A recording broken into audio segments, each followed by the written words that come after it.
Praise the lord. ప్రతిరోజు అనుదిన వాక్యం ద్వారా మీరెంతగానో బలపడుతున్నారని నేను ఆశిస్తున్నాను. అలాగే మీరు కనుక మన యూట్యూబ్ ఛానల్ని క్రొత్తగా వీక్షిస్తున్నట్లయితే మన యూట్యూబ్ ఛానల్ని సబ్స్క్రైబ్ చేయండి, ఇతరులకు షేర్ చేయండి.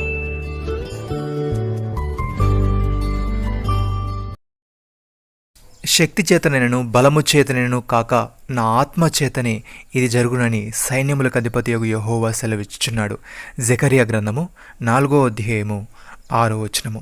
ప్రియమైన సహోదరి సహోదరులారా, మనిషి సామర్థ్యం తన సొంత శక్తిని ఎంత ఉపయోగించి తాను అనుకున్నది సాధించాలని అనుకుంటాడు. కానీ మానవ ప్రయత్నం కంటే దేవుని ఆత్మపై ఆధారపడుట, దేవుని మార్గదర్శకత్వం మరియు ఆయన సాధికారతపై విశ్వసించడం చాలా ప్రాముఖ్యమైనదని మనం గ్రహించాలి. పౌలు భక్తుడి విధంగా అంటున్నాడు, మెట్టుకు నా సహోదరులారా, ప్రభువునందు ఆనందించడి. అదే సంగతులను మీకు రాయుట నాకు కష్టమైనది కాదు, మీకు అది క్షేమకరము. కుక్కల విషయమై జాగ్రత్తగా ఉండుడి, దుష్టులైన పనివారి విషయమై జాగ్రత్తగా ఉండుడి, ఈ చేదను ఆచరించు వారి విషయమై జాగ్రత్తగా ఉండుడి. ఎందుకనగా శరీరమును ఆస్పదము చేసుకొనక దేవుని యొక్క ఆత్మలను ఆరాధించుచు క్రీస్తు యేసునందు అతిశయపడుచున్న మనమే సున్నతిని ఆచరించేవారము. కావలియునంటే నేను శరీరమునకు ఆస్పదము చేసుకునవచ్చును, మరి ఎవడైనను శరీరం ఆస్పదము చేసుకునదలిచినట్లా నేను మరి ఎక్కువగా చేసుకునవచ్చును. 8వ దినమున సున్నతి పొంది తిని ఇజ్రాయేలు వంశపు వాడనై బెన్యామీను గోత్రంలో పుట్టి హెబ్రీల సంతానమైన హెబ్రీయుడనై ధర్మశాస్త్ర విషయము పరిసేయుడనై ఆసక్తి విషయము సంఘమును హింసించువాడనై ధర్మశాస్త్రముల నీతి విషయమై అనింద్యుడనై ఉంటిని. అయినను ఏవేవి నాకు లాభకరములై ఉండెనో వాటిని క్రీస్తు నిమిత్తము నష్టముగా ఎంచుకుంటుని. నిశ్చయముగా నా ప్రభువైన యేసు క్రీస్తును గురించిన అతి శ్రేష్టమైన జ్ఞానము నిమిత్తమై సమస్తమును నష్టముగా ఎంచుకొనుచున్నాను. సహోదరి సహోదరులారా, యెహోవా ఇల్లు కట్టించని ఎడల దాని కట్టువారి ప్రయాసము వ్యర్థమే. యెహోవా పట్టణమును కాపాడని ఎడల దాని కావలి కాయువారు మేలుకొని ఉండుట వ్యర్థమే. మీరు వేకునే లేచి చాలా రాత్రి అయిన తర్వాత పడుకొనుచు కష్టార్జితమైన ఆహారము తినుచుండుట వ్యర్థమే. తన ప్రియులు నిద్రించుచుండగా ఆయన వారికి ఇచ్చుచున్నాడు. కీర్తనాకారుడి విధంగా అంటున్నాడు, గుర్రముల బలము యందు ఆయన సంతోషించాడు, నరల కాలు సత్తువు యందు ఆయన ఆనందించాడు. తన యందు భయభక్తులు గల వారి యందు, తన కృప కొరకు కనిపెట్టు వారి యందు యెహోవా ఆనందించు వాడై ఉన్నాడు. భక్తుడి విధంగా అంటున్నాడు, నేను ఎలుగెత్తి యెహోవాకు మొరలిడుచున్నాను, ఎలుగెత్తి యెహోవాను బతిమాలు కొనుచున్నాను. బహు వినయముగా ఆయన సన్నిధిని నేను మొరపెట్టుచున్నాను. నాకు కలిగిన బాధ ఆయన సన్నిధిని తెలియజెప్పుకొనుచున్నాను. నాలో నా ప్రాణము కృంగి ఉన్నప్పుడు నా మార్గము నీకు తెలియను. నన్ను పట్టుకొనుటకై నిన్ను నడవలసిన త్రోవలో చాటుగా పగవారు ఉరినొడ్డుచున్నారు. నా కుడి పక్కను నిదానించి చూడుము.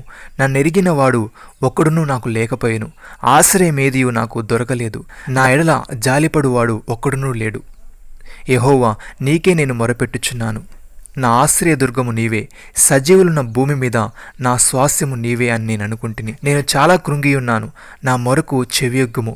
నన్ను తరుమువారు నాకంటే బలిష్ఠులు, వారి చేతుల నుండి నన్ను విడిపించుము. నేను నీ నామమును కృతజ్ఞతాస్తులు చెల్లించినట్లు చెరసాల నుండి నా ప్రాణమును తప్పింపుము. అప్పుడు నీవు నాకు మహోపకారములు చేసి ఉండుట చూచి నీతిమంతులు నన్ను బట్టి అతిశయపడుదురు. ప్రియమైన సహోదరి సహోదరులారా, మీరు ఆయనను చూడకపోయినను ఆయనను ప్రేమించుచున్నారు. ఇప్పుడు ఆయన కనులారా చూడకే విశ్వసించుచు మీ విశ్వాసమునకు ఫలమును అనగా ఆత్మరక్షణను పొందుచు చెప్పనాశక్యమును మహిమాయుక్తమునైన సంతోషము గల వారై ఆనందించుచున్నారు.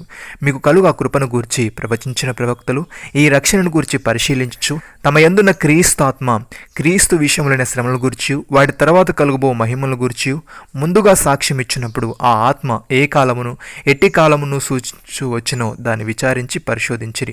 పరలోకము నుండి పంపబడిన పరిశుద్ధాత్మ వలన మీకు సువార్త ప్రకటించిన వారి ద్వారా మీకు ఇప్పుడు తెలుపబడిన ఈ సంగతుల విషయమై తమ కొరకు కాదు కానీ మీ కొరకే తాము పరిచర్య చేసిన సంగతిని వారికి బయలుపరచబడెను.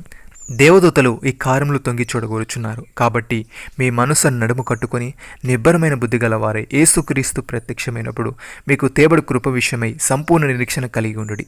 నమ్మిన వారు నాతో కలిసి ప్రార్థనలు ఏకీభవించండి.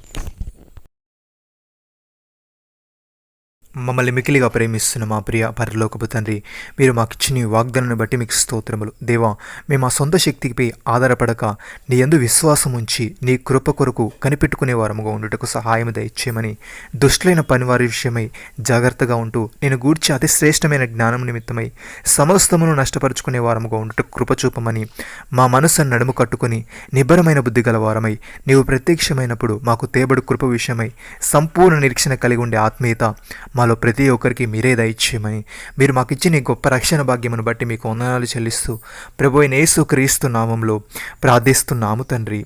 ఆమేన్.